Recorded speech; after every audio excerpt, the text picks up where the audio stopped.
एक बार जोरदार ताली बजा दी सब लोग अपना अपना जगह से। आई हम सुरेश मिश्रा मंच के माध्यम से आप सब सुनवैया लोग के एजे से झुक के प्रणाम करते हैं। एक बार जोरदार ताली बजा के आशीर्वाद सब लोग अपना अपना जगह से देंगे। गाना तो बहुत रेडी, बहुत सारा वायरल भाई, आशीर्वाद मिला आप सबके। और आई चार भैया लगा देंगे जी सर। एक से बढ़कर एक कलाकार हमारे मंच पर आए, उन सबों को प्रणाम आशीर्वाद की कामना। आइए कह रहे हैं यादें भी सर्वभूतेषु शक्तिरूपेण संस्थिता नमस्ते नमस्ते नमस्ते नमो नमः। गाना गानी एगो बहुत वायरल चला। अरे हमारा बुझाता बबुआ सीएम होई है, ओह से ऊपर डीएम होई है हो। अरे हमारा बुझाता बबुआ अरे डीएम होई है, ओह से ऊपर डीएम होई है हो। नाना हिंद के सीतारा बबुआ सीएम होई है, ओह से ऊपर पीएम होई है। आई ऐसा की तो होबे करे। वो गाना हमारा आई है कि एक कबीस दिन बाद मोरा फिरिया आई बड़े राजा। जाके शिवानी जी हमारे बीच में वो भी अभी मंच पर लाइव है। वाह, एक बार जोरदार ताली शिवानी जी के लिए बजा बजा। बहुत ही अच्छी कलाकार। और भैया ने कहा कि एक प्रेस की बात, तो मैं कह दूं कि कोई कलाकार बड़ा नहीं होता है, उनके गुण बड़े होते हैं। इंसान को शुरू में एक अच्छा इंसान बनकर रहना चाहिए। आपको हर कोई पूजेगा, हर कोई प्यार करेगा। लड़का बहुत कि गोरी हो ठीक न कैलो काम गड़बड़ाती हलो। आ एक ही नाद पदू भैंसा लड़ाती हलो। एक होता लड़का कि एक कबीस दिन बाद मोरा फिरिया अरे आइल बड़े राजा। साजन से जरिया पदतिया के चेहरा अब डाइल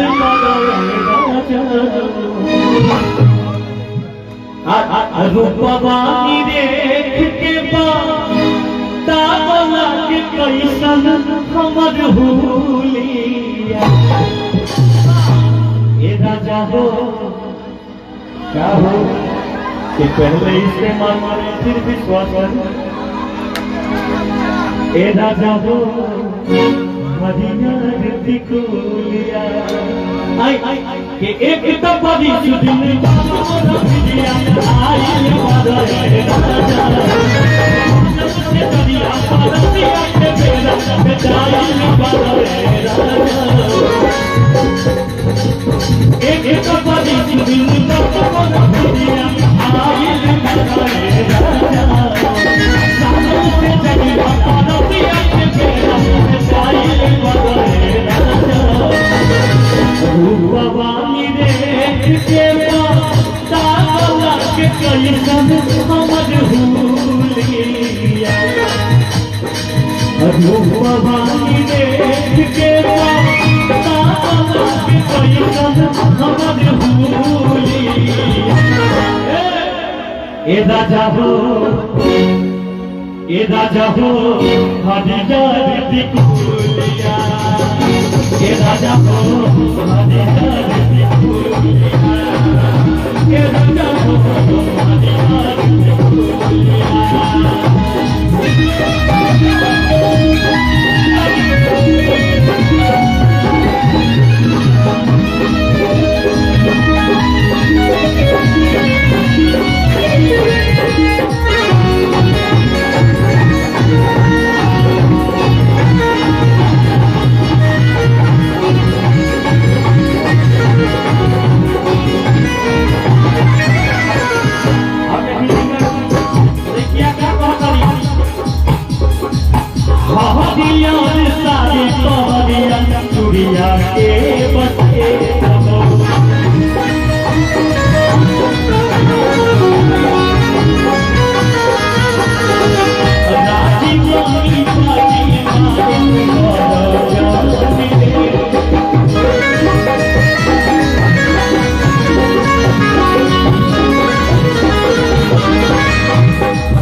ये राजा हो ये राजा हो आपके पास जो कपड़ा होगी हरिया ये राजा हो रमेश भैया की तरफ से दूसरे सौ के आशीर्वाद मिल बस सब लोग के ये राजा हो हरिया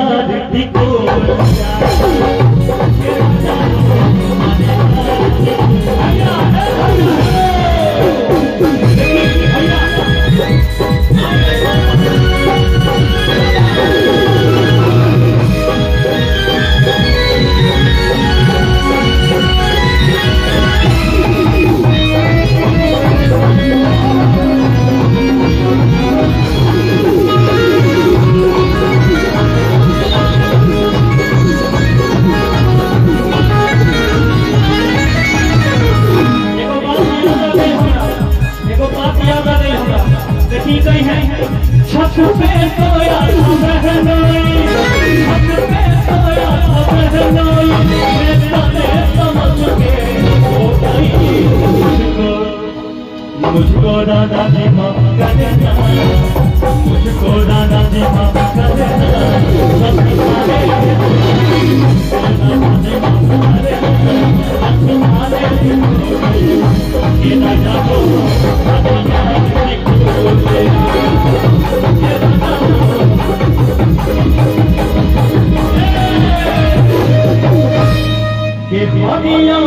सारी पहाड़िया चुड़िया के बसते हो राजमानी बाजी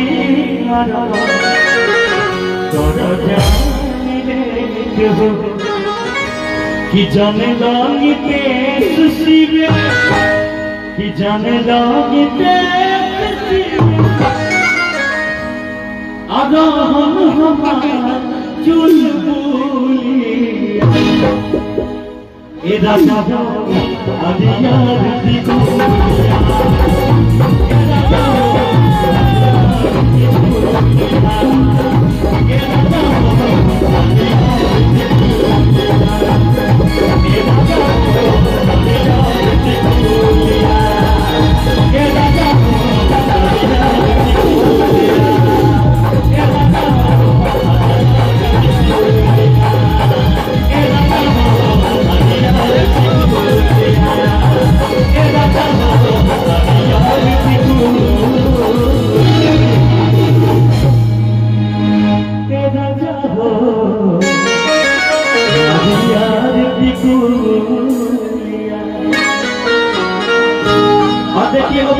कि मंदिर में जब घंटा बजता है तो भगवान को होश आता है मंदिर में जब घंटा बजता है तो भगवान को होश आता है और इस अखाड़े में जब जोरदार ताली बजती है तो हम कलाकारों को जोश आता है इसके बाद जोरदार ताली बजाते आई देखिए भाव कैसे पाए वो गाना हमारा ट्रेन में वायरल है बहुत ज्यादा ट्रेन में जाते हैं प्रोग्राम करे खातिर रेलगाड़ी में तो लोग कहते हैं कि भिखारी बन करना रहे लेकिन वो भिखारी ना रहे प्रोग्राम में जाते हैं कि गाना वायरल हो गई आई देखिए गाना रहे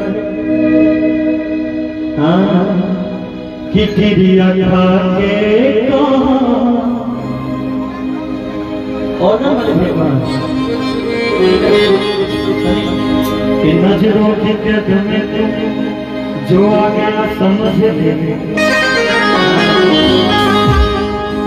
आई देखिए भाव कैसे बात लड़का बहुत था कि अगर न मिलते इस जीवन में दोबारा अगर न मिलते इस जीवन में तो लेते जन्म दोबारा जन्म जन्म का साथ तुम्हारा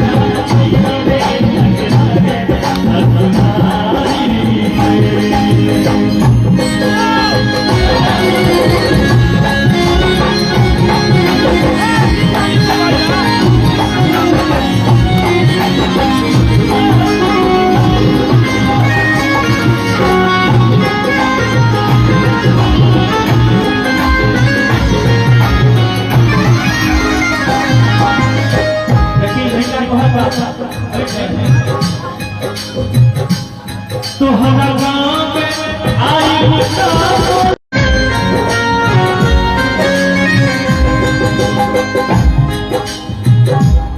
तोहरा गाँव में आई मुद्दा बोले बुकिया हंसे दिलोगा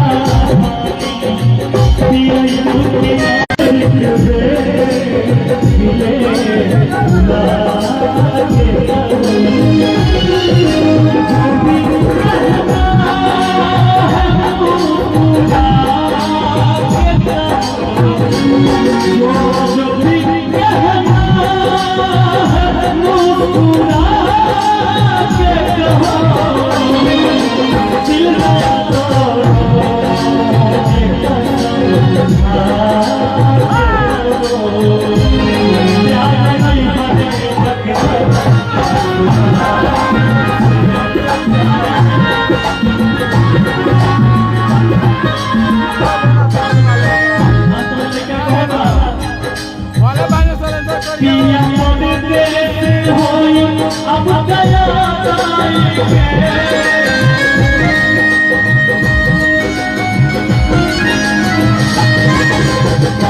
याद जाई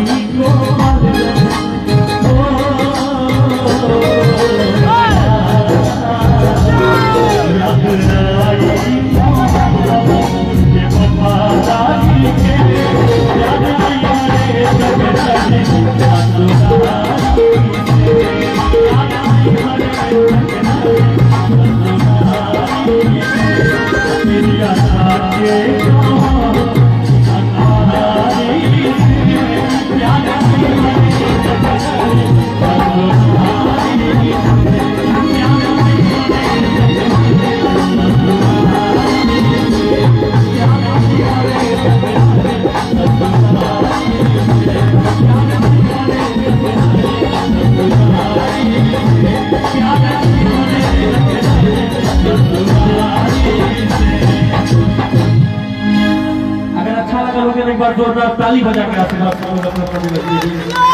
जी। कुछ बहुत बहुत शुक्रिया तो हमने जीत गए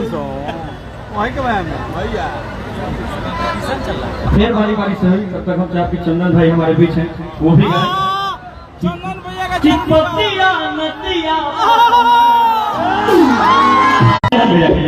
देखिए कोई कलाकार का पहचान अपना होता है, इनका एक अपना अलग पहचान है और इनको किसी से कोई दुश्मनी कोई उस तरह का होता भी नहीं है, सिग्नेचर स्टाइल है। हाँ बिल्कुल अपना अलग एक बना के रखे आप।